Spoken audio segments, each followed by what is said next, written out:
Olá, boa tarde pessoal do segundo ano, tudo bom? Hoje nós vamos ver em Geografia 2 o capítulo 5, que fala sobre as características das bacias hidrográficas brasileiras e quais são essas bacias hidrográficas. Bem, a primeira coisa que a gente tem que entender é que essas bacias hidrográficas elas vão depender de alguns fatores, principalmente do regime de águas, né? No caso, o regime pluvial principalmente, e também de degelo, e também do fator que é o relevo, que vão interferir diretamente nessas bacias hidrográficas. Bem, como que eles vão interferir? Os rios de planalto eles vão ter uma determinada característica, como por exemplo, eles vão apresentar queda d'água, um menor fluxo, né, um menor volume de águas, e também nós vamos ter aí quedas d'águas, ou seja, cachoeiras, porque são rios de planalto. Então eles vão ter muita energia que vai ser muito propício, por exemplo, para a instalação de hidrelétricas. Já os rios de planície, eles costumam ser rios mais caudalosos, né, mais volumosos, eles têm menor energia, porque o relevo é mais aplainado, então quase não tem assim quedas d'água e elas não são tão significativas, o que vai favorecer, por exemplo, a navegação, né, que a embarcação ela não vai ter assim um grande problema com relação a relevo, então ela vai conseguir passar. Então nós temos aí importantes hidrovias nesses rios de planície, tá bom? Então essas são as principais causas, as principais diferenças. Ainda falando aí do relevo, né, esse relevo ele vai estar diretamente ligado com o que nós vimos, né, alguns capítulos atrás, das áreas de planalto e das áreas de planície. Então é bom vocês darem uma olhada. Lembra que eu sempre falei, observem sempre os mapas, tá? Então saber no Brasil onde são as regiões de planície, as regiões de planalto, vai ajudar muito a vocês a entender essa parte de bacias hidrográficas. Seguindo aí adiante. Então o regime, né, o regime pluviométrico, o regime de chuvas, ele também vai interferir diretamente, porque o Brasil ele tem essa questão de ter uma localização entre os trópicos, uma região próxima ao Equador, então nós temos um calor que vai favorecer uma grande quantidade de evaporação e vai automaticamente favorecer as chuvas. Então vai estar sempre alimentando esses rios. Por isso o Brasil é um dos países que tem o maior potencial hidrográfico. Então vamos lá. Mas falando aí do regime, né? O Brasil ele tem uma bacia, que é a bacia amazônica, que é uma das principais, a maior bacia hidrográfica do Brasil, e ela diretamente, ela depende das chuvas, depende, né, do regime pluviométrico, mas durante o verão ela também acaba recebendo pelos seus afluentes águas que derivam do degelo, né, derretimento, melhor dizendo, derretimento da neve da Cordilheira dos Andes. Tá? Então aí a bacia hidrográfica amazônica, vamos continuar nela. Então, ela é uma das maiores do Brasil, né? Até uma das maiores do mundo. Tem uma boa disponibilidade de água, os rios são extremamente caudalosos, fala-se muito do potencial hidráulico. Só que desse potencial hidráulico, ele não tem a característica natural das quedas d'água muitas vezes. Então é preciso construir barreiras, né? Essas barreiras físicas. Então, fazer uma área de barragem, só que essas barragens são muito maiores do que na região, né, por exemplo, da Bacia do Paraná, para poder simular essa queda que é favorável para a produção de energia, tá bom? Mas ela tem sim um potencial, tanto é que nós temos várias hidrelétricas em construção na região para aproveitar essa questão hidráulica, tá bom? É uma das regiões que tem uma grande navegação, tem grandes portos fluviais, né? Que nós temos ali até escoamento de minério que sai ali para o Atlântico e para comercialização internacional, tá? Ainda falando da Amazônia, como ela tem essa presença da floresta e também nós temos uma estrutura geológica de permeabilização, então nós temos ali o aquífero Alter do Chão, que é maior do que o aquífero Guarani e tem então uma grande reserva de água. Então faz com que essa bacia ela seja perene, né? Então ela tá sempre o quê? Mesmo durante o período de estiagem, ela tem rios correndo. O volume de água diminui, mas ainda assim eles continuam, ok?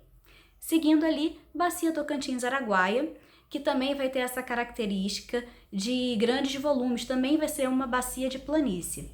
Durante o verão, quando tem uma maior quantidade de água disponível pelas chuvas, então nós temos os rios que eles vão fazer o quê? Eles vão inundar essa planície, tá? Que vai dar essa característica de parecer um charco ali por conta desse grande volume de água. Então o Pantanal que fica nessa região, né, vai receber aí justamente esse grande volume de água. Também vai ser favorável aí durante um determinado período, né, essa questão da navegação, tá bom? E também para extração, principalmente de alimentos, etc. Seguindo, nós vamos ter a Bacia do São Francisco. A Bacia do São Francisco, ela é muito importante porque ela começa na região sudeste, mas a maior parte dela corre pela região nordeste brasileira. E ela começa aqui, né, no norte de Minas Gerais e segue na direção do interior do Brasil até encontrar o Oceano Atlântico. Vamos lembrar que o Rio São Francisco, ele possibilitou, né, até na época da colonização brasileira, a expansão de algumas atividades como a pecuária aí para o interior do Brasil. E também, né, hoje nós temos o desenvolvimento de várias áreas agrícolas em pleno sertão brasileiro. Bem, o Rio São Francisco, ele é um dos únicos rios perenes dessa região nordeste que atravessa o sertão nordestino, a parte mais seca, né, que nós temos no país, e dessa região é o único rio perene, ou seja, ele não seca mesmo durante o período de estiagem. E olha que na região do sertão, esse período de estiagem ele é muito extenso, tá? Então a população ela acaba dependendo muito desse rio. Agora, vale lembrar que nós temos aí o desenvolvimento da transposição das águas do Rio São Francisco, que é basicamente para atender as áreas que estão mais distantes desse rio e aí também poder desenvolver a questão da agricultura, tá bom? E pecuária e outras atividades econômicas, até mesmo a indústria, tá bom? Seguindo, nós vamos ter a Bacia do Paraná, que é uma das mais famosas aqui pelo seu potencial hidráulico, né? Nós temos ali a usina de Itaipu, que abastece todo o centro-sul brasileiro e também o nosso país vizinho aqui, tá? Então ela tem assim um grande potencial de água. Não é uma região que vai ter assim uma navegação, tá? Porque tem muitas quedas d'água, muitas cachoeiras, então automaticamente é uma região de planalto. É um rio até que a gente fala que é um rio jovem, porque tem muita força, tem muita energia, então capaz de produzir aí essa energia. É essa bacia também que passa pelo aquífero Guarani, que se estende aí pelo Mato Grosso do Sul, chega um pouquinho ali de Minas Gerais, São Paulo, Paraná, Santa Catarina, Rio Grande do Sul, Argentina, Paraguai e Uruguai. Então, esse aquífero, ele influencia também no regime de rios dessa região, que mesmo durante um período de estiagem, acaba tendo aí água. Então, também é uma bacia perene, tá, gente? Então, assim, a bacia, ela precisa que esses rios, eles continuem acontecendo, tá? Então, é um fluxo normal da água durante o ano, tá, gente? Então, seguindo, a bacia do Paraguai também fica aqui nessa região de fronteira do Brasil, no sul do Brasil principalmente, só que a bacia do Paraguai, desculpa, e a bacia do Uruguai, que também ficam no sul do Brasil, elas já vão ser mais exploradas